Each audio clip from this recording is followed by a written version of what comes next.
I'm Sara Sach, and welcome to Coffee and Crochet with Sara. This is our live video podcast. And just to let you know, in case you don't know, we try to do this every Tuesday at 10:30 Central Time. Now, remember, I used to live in Colorado, south of Denver, and we did it at 9:30 Mountain Time. And so I decided, because we moved to Oklahoma, that we wouldn't change the time for you, I'd change it for me. And so it's 10:30 Central Time every Tuesday. Oh, and remember, that's AM, not PM. So anyway, I'm super duper glad you're here. I've got a lot to talk about today, a lot of things to share with you. And we're also going to get a little bit loopy. We're going to talk about chain loops and stitch loops. And it's really an important thing to talk about because it can be really confusing, especially, well, even if you're an experienced crocheter, if you've never stitched in those loops. So we're going to talk about that as well. But first of all, do you know it's only 67 degrees here this morning? I love it. Of course, it'll get warmed up this afternoon. We had some nice rains, so do I have a P.O. box? No, I do not have a P.O. box, just because we aren't settled here just yet. And I probably won't get one this time. If you would like my shipping address, you can contact me through the web page. The web page link is down in the notes under this video. Just click the link where it says web page, and then there's a little, I think it's on the right hand corner, I'm not sure exactly, but it says contact me or contact us. You click that, it'll shoot me an email, and I'll send you my shipping address, okay? I don't put it out there because I don't do any shipping anymore. Mostly everything I do is all either selling of my patterns or here on YouTube or like on my blog and stuff. So I don't have a P.O. box. Anywho, so first of all, I'm super duper excited. I got on the YouTube channel this morning and we just passed 70,000 subscribers. I never in my wildest imagination ever thought that our YouTube channel, because I can't do this without you, would ever be at 70,000 subscribers. That's all you guys. Thank you. Thank you so much for watching my videos, for stitching up my patterns, commenting, all of those things. And so I really, really appreciate that because I love doing this. It's super duper fun. I love writing patterns. I love doing video tutorials. I love talking about yarn, all things yarny. So thank you so much. And so what we're going to do next month is September, of course, and we're going to have a brand new giveaway. So I'm going to put together a what I call a mystery yarn box, and we're going to give that away in September, okay? So next Tuesday, I will tell you all about the giveaway for September, and then 2 weeks after that, we'll give it away. Because you know I love to give away yarn. I really do. It's so much fun. And our winner last time, Penny Green, she already got her box super fast. That's why I love using those priority boxes. I know they're just a wee bit more expensive for me, but I love that you get them quickly and that I have never had one of the priority boxes that, you know, the pre-boxes from the USPS, regular old post office. I've never had one of them get lost. Other ones have gotten lost, and so that's why I stick with that. Okay, and I'm willing to pay the extra couple of bucks in order for you to get it quickly. And I slipped a little surprise in her box and sent her one of those little fruit skeins also. So anyway, I like doing that. I like slipping a little surprise in there also. Alrighty, so we'll keep that in mind for September. Also, I had a really fun phone call this week. My father-in-law, he lives in Pahrump, Nevada. Oh, wait a minute. We haven't clinked in yet. Let's clink in, then I'll tell you this story. All right, so I got my good old coffee this morning, and I'm drinking it hot because it's 67 degrees. I'd drink it hot if it was 100 anyway, but I do like cold coffee now where I didn't used to. So clinkety, clink, clink, clink. I need a drink anyway. I talk way too fast sometimes when I get excited. Super sorry about that. I can't help it. All right, so my father-in-law, his name is Robert Sach. He goes by Bob Sach. Sometimes I call him Bobbert. He is my husband's dad. My mom and dad have already passed, and my mother-in-law has passed. And so he's our last parent. We love him dearly. He's ornery as they come. He loves the women. And he's a lot of fun to be around. Well, he called us Sunday. And he and his friend Cheryl go to the senior citizens community center there in Pahrump. And Pahrump is maybe 100 and I don't know how many miles. It takes like an hour and 20 minutes to get from Las Vegas to Pahrump. And so it's close enough you can go in and have some fun, but not too close. You know what I mean? Anyway, he was telling my husband, because they call each other a couple times a week, and he was telling my husband that they went to the senior citizen center and they were getting a meal, and he was signing up for the meal, and he said his name was Robert Sach, and he said, this is his words, the beautiful lady who signed him in said, do you know Sara Sach? And he's like, well, my daughter-in-law is Sara Sach, and she says something about from Posh Pooch Designs YouTube, and he said, yeah, that's her. So I don't know who you are. If you're watching today, you contact me, okay? I would love, next time we go to Pahrump to visit him, I'd love to have a cup of coffee with you. And speaking of that, if you're ever in the Mustang area, and you want to have a cup of coffee, there we have a great Starbucks. We also have another one called, is it Hero Coffee? I can't remember. Anyway, text me if I'm around about, or if you live in this area, text me and we'll see if, I've been trying to get together to get a crochet group together if you're in the area around Mustang. So anyway, I thought I'd share that with you. It's a lot of fun when those things happen. So anyway, that's the next thing I wanted to talk to you about. Let's see. All right, let's get into our loopy conversation. All right, so what we're going to do is we're going to talk about the loops in a chain and the loops in crochet. So I'm going to click over to my other camera here, and I've got a couple of swatches made up. And I'm going to scoot my chair over here without it squeaking. Sometimes it squeaks. I don't even know what. There it goes.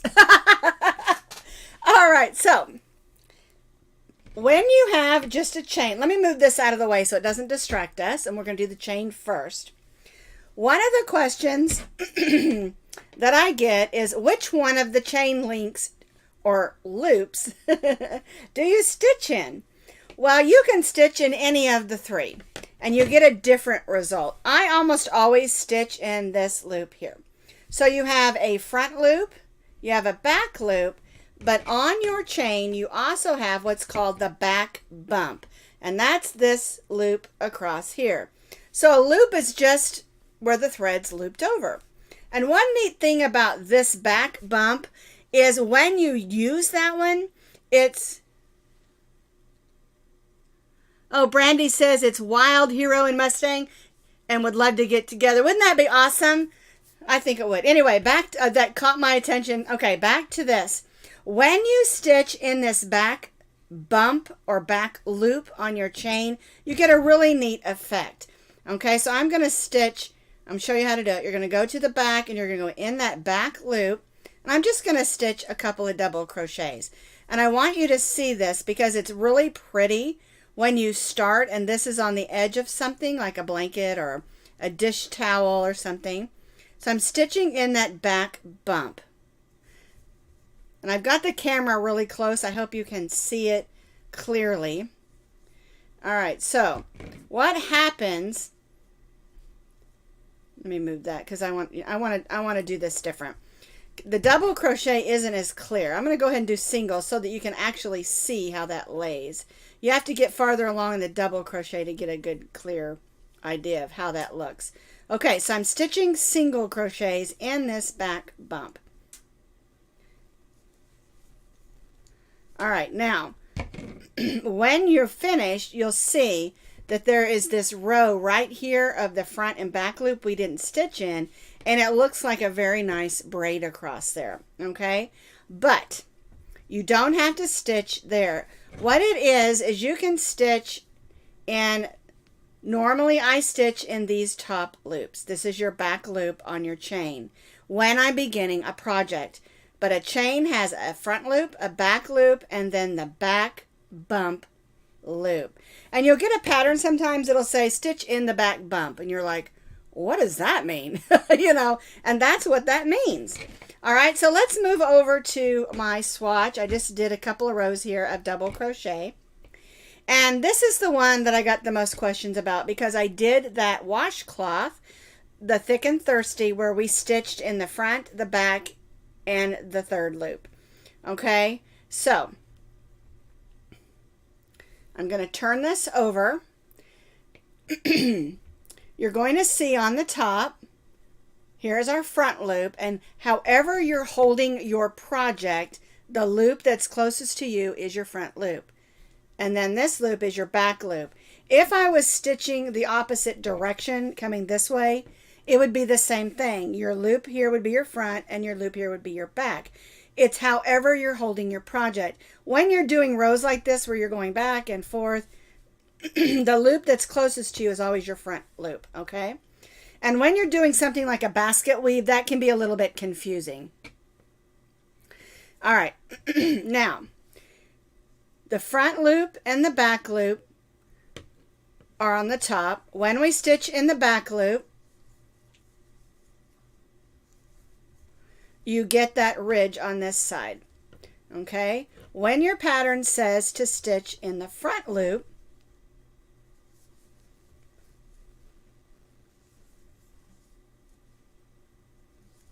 and I'm just stitching some single crochets here, you'll have that line on the back. That's how you know you've stitched those rows correctly.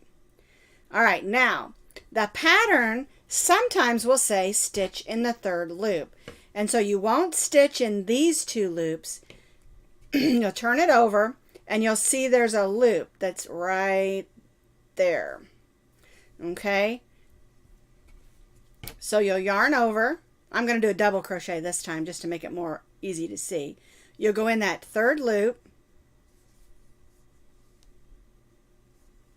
like that. Okay? And then you'll have these two you didn't stitch in. Now on that pattern, we were doing half double crochets. I'm going to yarn over. I'm going to go in this first stitch and we're going to go through the first two and then the third loop. And what this did is it made it a really thick and absorbent towel. The two loops and then the third loop. And you really have to look for that loop to find it. All right? When you turn it, you should see it automatically. Okay? But it's hard to get used to looking for it. All right?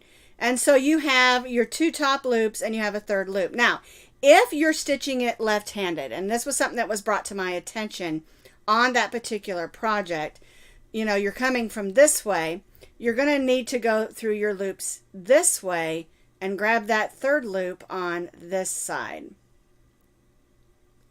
Like this. All right, I can crochet with either hand. I'm one of those weird people. I'm not as proficient at it, and sometimes I want a different look, and so I'll go ahead and do that.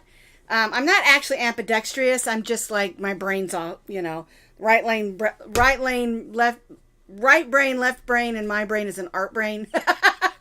And sometimes I can do things with my left hand that I can do with my right hand. My husband can use both his hands. I think he pretty much is ambidextrous, except when it comes to writing. He can't write with either hand because you can't read what he's writing, whether it's right or left-handed. So anyway, and the thing is, knowing when to use the front loop or back back bump on your chain, or knowing when to use the front loop or back loop or third loop really depends on the pattern. A lot of times it's really good to use that third loop when you're wanting to make a hat with a nice big ridge that has a little bit of texture and things like that. Okay? Most of the time when a pattern says chain 20, double crochet in the fourth chain and every chain across, they're talking about the top loop, which is actually the back loop on your chain. Okay? It can be called the front loop, back loop, and bottom loop. It can also be called front loop, top loop, and bottom bump. They're called different things. And do yourself a favor also. If you ever come across a pattern and you don't understand the terminology, just Google it. I'm telling you, look it up. What yarn am I using? This is some I got at Michael's. It's that was left over from, I did a cupcake pillow. And it's that recycled, it's made out of recycled plastic. And I can't remember the name of it, but I got it at Michael's. And I just had this left over, and I wanted to use a chunkier yarn, but I like to use pretty yarn too, and it's really pretty. So anyway, that's, you know, and the thing is about the third loop, it can be difficult to locate. You're just really going to have to look at your stitches and really study it. Learn to study your stitches, where your stitches are. Okay, and that's another thing we're going to talk about real quick, because we did the Homespun Everyday Shawl. The one that's behind me here, this was the original one. When I originally wrote this, I want to say 9 years ago, maybe 7. I can't remember. But I wanted to update the pattern, retest it, and put a video out for it, because I hadn't done a video. Well, you can see over here is the green one that I did. And I trimmed it with cream. I really like it. And it's done with homespun yarn. And when you're using homespun yarn, it can be really difficult to see the stitches. And so I have a few things I always say. Don't do tight stitches. Use a great big hook and stitch loose. Don't do intricate stitches. They'll get lost in all the bumps. And just take your time. Use your fingers and feel those stitches. I have another pattern that I'm working on that's going to be what I call a ponchette, which is a shorter poncho, but of course you can make it longer if you want to. Also done with homespun yarn. I also have a cowl I'm going to do, because I want you to learn to use it and to love it like I do. But if you don't, it's okay. I thought I saw a question, so let me check real quick.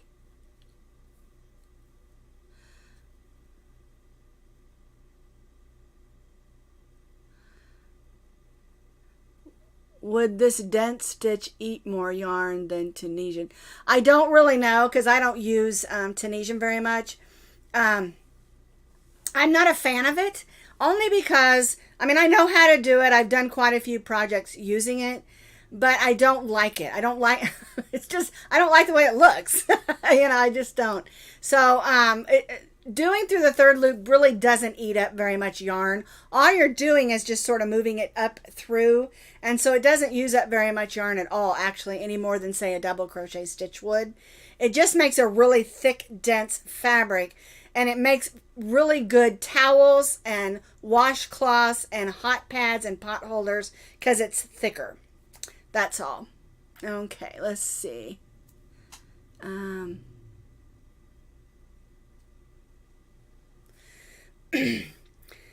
I know she made the comment about now she's scared of using the homespun. Homespun is just boucle, a bumpy yarn. But like I said, you have to use a big hook. You have to stitch loosely and really study the stitches.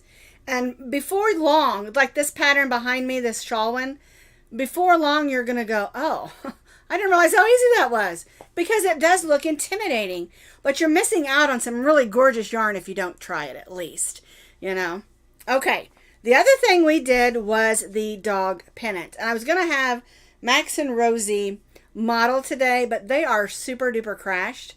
And so I pulled the bandanas off, and I put it on Princess, or whatever her name is. I think I call her Princess. This is my little stuffed Chihuahua. I think my mama gave me this a long time ago. But it was so funny because this is called the Pennant Bandana, and you can make it for any size dog. This one's extra small. This is the small. This is the medium. And of course you can tell all we're doing is making a triangle granny, and every row makes it bigger. And you can keep doing this until it's big enough to put on your head and wear it as a headscarf. I mean, you can make it big enough to make it into your own little, you know, triangle scarf. But this was for National Dog Day. And it was kind of funny because someone goes, you should make that pennant into a sports pennant. That's what it is.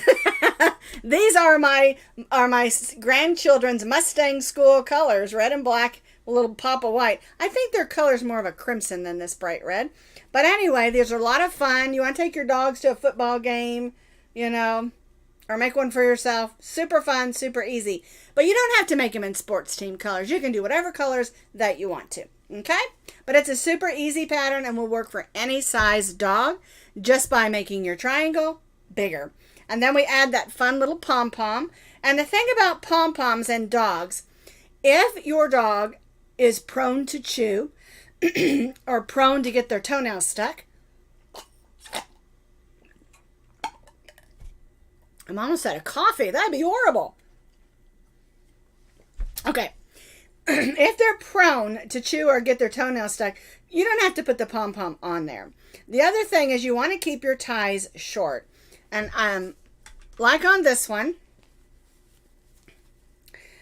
you put it on your dog and you just tie this simple little knot, okay?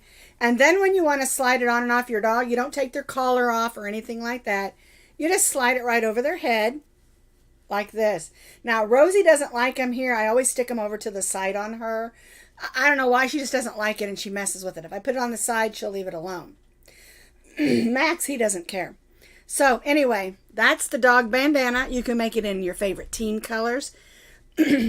Super Bowl team colors, having a party, you can dress up your dog. I think that sort of stuff is lots of fun. Okay.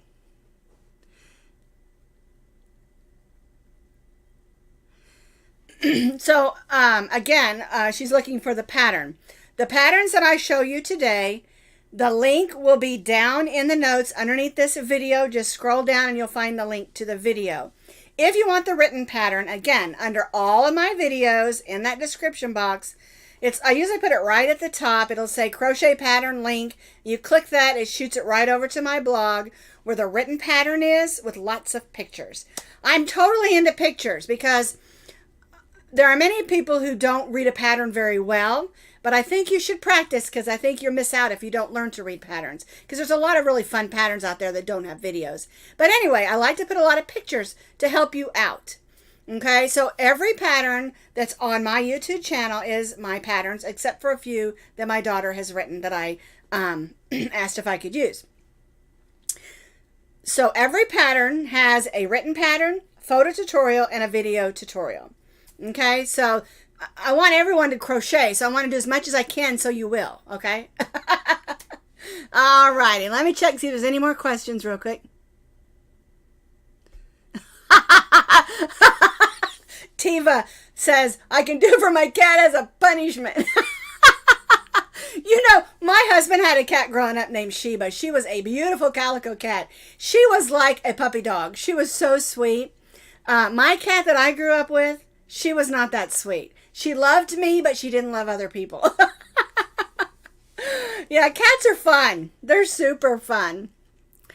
All right, well, that's all I've got for you today. I'm going to let you go, and I'll see you next week. There we go.